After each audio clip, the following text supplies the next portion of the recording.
Welcome back. My name is Oluwale Godwin and welcome to MOG Economics. In our last class, we were talking about the topic, does elasticity change along a linear demand and supply curve with a constant slope? But in the previous video, we talked about demand alone. We talked about the demand curve alone, and we saw how elasticity changed along the demand curve. In this particular video, we shall be talking about the supply curve with a constant slope. Now, this is the graph that we have for the supply curve. Now, supply curve is typically upward sloping, and then we have all of this on the price axis and all of this on the quantity axis. Now let's start calculating the slope to verify if our slope is actually correct, if our slope is actually equal or not as we move along the supply curve. Now slope is simply the vertical distance divided by the horizontal distance. Okay, and yes, slope now is slope from the price 0 to 2. Now when the price was 0, the quantity supplied was 0. Of course, which supply is going to supply a commodity when the price for that commodity is 0, since producers really want to maximize their profits by producing. But then let's not go into that.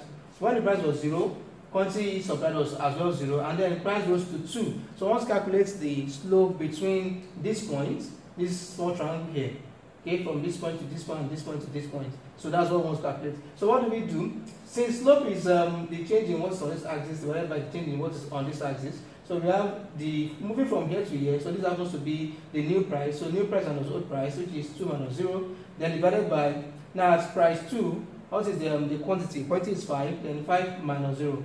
5 minus 0, we have the slope of 2 over 5, which is positive. It's a plus because there's a positive relationship between the price of the commodity supplied and the quantity supplied itself. Now when the price increases from 2 to 4, okay, so we have 2 to 4 equals, the new price is 4, and the old price is 2. So 4 minus 2, then divided by, what is the new quantity? We trace it down. New quantity is 10, and the old quantity was 5. So 10 minus 5, then we still have 2 over 5 again, okay? Then let us see what happens when we move from the price 4 to price 6. And when the price was 4, we have this, and when the price is 6 now, that is an increase in price from 4 to 6, we have 15, then 15, okay, this is the new quantity, and then this was the old quantity. So we have the new price is 6, minus the old price is 4, then the new quantity is 15, at 6, 15, then minus the old quantity, which is 10, so we still have 2 over 5 again. Very good. Then we move to this point, where the price was 6, and then it's increased to 8. So at quantity 8, we have 20 of this commodity supplied to the market, and then we have at price 6, we have 15 units of this commodity supplied to the market. So what is the new price? The new price is 8, okay, because we are trying to calculate the slope between these points, this triangle here, from here, here like that, from here, here like that. So we can take it this way, here, here like that. Okay, and what does that give us?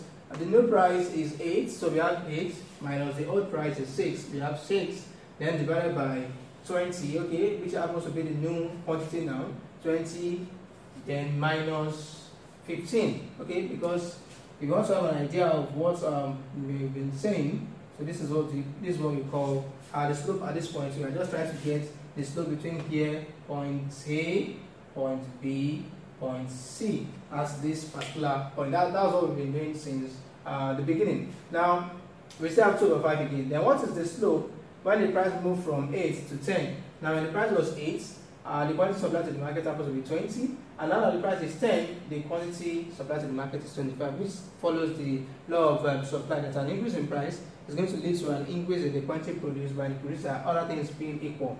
Now the price increased to 10, so we have 10 minus 8, because what we're just trying to do is calculate the slope here. So we can call this point R, I call this point J. Okay, so we are just trying to calculate this particular slope, the change here divided by the change here. Okay, so we have 10 minus 8, which is 10 minus 8 here, then divided by the new quantity that is 25, 25 minus 20, 25 minus 20, which is 2 over 5. So we have 2 over 5 to confirm that this particular graph has equal slope on every of its points. Now let us check the elasticity of supply using the midpoint formula to see if we are going to be having the same elasticity along the supply curve or different ones, like what happened to the demand curve when the slope was equal. Now I want you guys to note something, that slope is not the same thing as elasticity. Okay, they are not the same. Alright, so now let us calculate the elasticity using the midpoint formula. price elasticity of supply, which we denote as PES, is Q2 minus Q1, that is the new quantity minus the old quantity, divided by the new quantity plus the old quantity, then divided by 2. So we're talking about the average being the denominator, the average of the two quantities, then times 100/1. Then all of that divided by new price minus old price, divided by the average of the prices, that is P2 plus P1/2, then times 100/1. So this is what we call the midpoint formula. And we use the midpoint formula simply because the other formula that we just used, which is the percentage inequality demanded of quantity supply divided by the percentage inequality divided by the percentage in price, has a shortcoming, okay, which we discussed in one of our videos, and I'm going to put a link in the description of this particular video for you to check it out to aid your understanding. Now, the price elasticity of supply, while moving from 0 to 2, okay, when the price was 0, then it's now 2. Now, when the price was 0, of course, the quantity supplied was 0. Then, when the price became 2, quantity supplied is 5. So this is the Q2, and then this is the Q1. So we have 5 minus 0 divided by the average of the quantity, which is 5 plus 0. Then all of that divided. So note that it is not 0 divided by 2. It is the sum of the quantities that is divided by 2. So 5 plus 0/2. Then times 100/1. Then the price, new price is 2, and then the old price was 0. So 2 minus 0. Then the average of the prices, then times 100/1. So when we do that, we have 200% divided by 200%, and that is 1. Okay, so we can see that, of course, elasticity, the value of elasticity here is different from the value of 2 plus 2/3, or here we have 1. Okay, and 1 is really different from 2/3. You may agree with me. Now, price elasticity of supply, when the price moved from 2 to 4. So when it was 2, quantity demanded, quantity supplied was 5. And when it became 4, quantity supplied is 10. So this is the new quantity, this is the old quantity, new price, and this is the old price. Now, new quantity, okay, we have 10 minus the old quantity, which is 5. Then we take the average, 10 plus 5 divided by 2. Then the new price is 4, okay, minus the old price. Then we take the average of the price as well, 4 plus 2, 8, on and on. Okay, so we have 10 minus 5 is 5. 10 plus 15/2 is 7.5. Okay. Then times 100/1, all of that gives us 66.67% divided by 66.67%, and which is 1. So the change that occurs in price is the same as the change that occurred in the quantity from a price increase. The price increase from 2 to 4. Now let's check what is going to happen when the price increased from 4 to 6. So when the price was 4, quantity supplied was to be 10. Now the price is 6. Quantity supplied in the market is 15. Okay, the new quantity supplied now is 15 minus the old quantity, which is 10. So that's why we have 15 minus 10. Then divided by the average of the quantities, 15 plus 10, 25, divided by 2, times 100/1. Now this is the new price because we are moving from price 4 to price 6. And 6 minus 4, the old price, then take the average times 100/1. All of that gives us this fraction. 15 minus 10 is this, 5. 15 minus 10 is 5. 15 plus 10 is 25, divided by 2 is 12.5. Times 100/1, so we have 40% for that. Then 6 minus 4 is 2, 6 plus 4 is 10, divided by 2 is 5, and times 100/1, we have 40% again. So 40% divided by 40% is 1. Alright, which is unit elasticity of supply. Now let's take the price elasticity of supply from 6 to 8. From 6 to 8, okay, at price 6, which happens to be the old price now, since we are moving to a higher price, is 15. Then price 8 is we have quantity supplied of 20. And that is why we have 20 as the quantity supplied here, minus 15. Then into bracket 20 plus the average, we repeat the same process. Then this is the new price, 8 minus the old price, then take the average as well. So all of that is going to give us 28.57% divided by 28.57%. And then we have 1 again. Now price elasticity of supply, when we move from 8 to 10, so 8 represents the old price now, 20 is the quantity supplied at that price. Then 10 is the new price now, and then we have 25. So new minus old for quantity, which is 25 now. This is 25 minus 20 when the price was 8. Then we take the average of the quantities now. 25 plus 20 is 45. Then divided by 2, then that's 100/1. Now all of that divided by 10, which is the new price now. So we are moving from 8 to 10. 10 minus 8. Divided by the average of the prices, 10 plus 8 and about 2, that's 100/1. So we have 25 minus 20 is 5. Then all of this is 22.5. 25 plus 20 is 45. Then 45 divided by 2 is 20.5. And that's 100/1. Then all of that divided by 10 minus 8 is 2. 10 plus 8 is 18. 18 divided by 2 is 9. Then that's 100/1.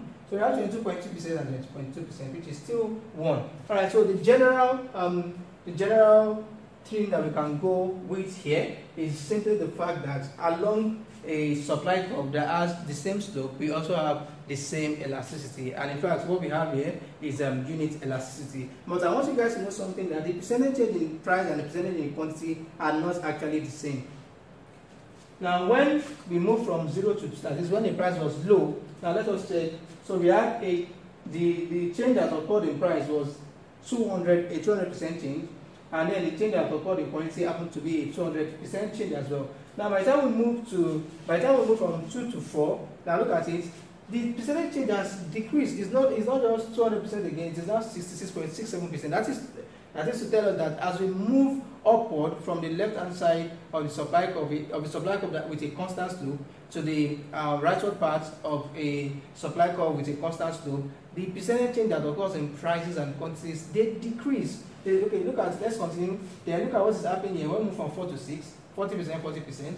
Then when we move from 6 to 8, it has fallen again 28.57%, and then when we moved here, we now have 22.2%. Okay, although elasticity happens to be 1 at the end of the day, but then we should just take note of that, so that when you're moving from this part of a supply curve with a constant slope to this part, we have the percentage changes in the prices and quantity respectively to be decreasing, and if vice versa, that is, when we move from the rightward part down the curve to the leftward side, we have the percentage change in price and percentage change in quantity increasing. All right, increasing. So if there's any question, please do not hesitate to leave them in the comment section under the video. I'm going to leave the link to the other video as I promised in the description of this new one, so you may check it out. If you really gain something from this video, please like this video and subscribe to our channel to get more. Thank you very much for watching, and then see you next time.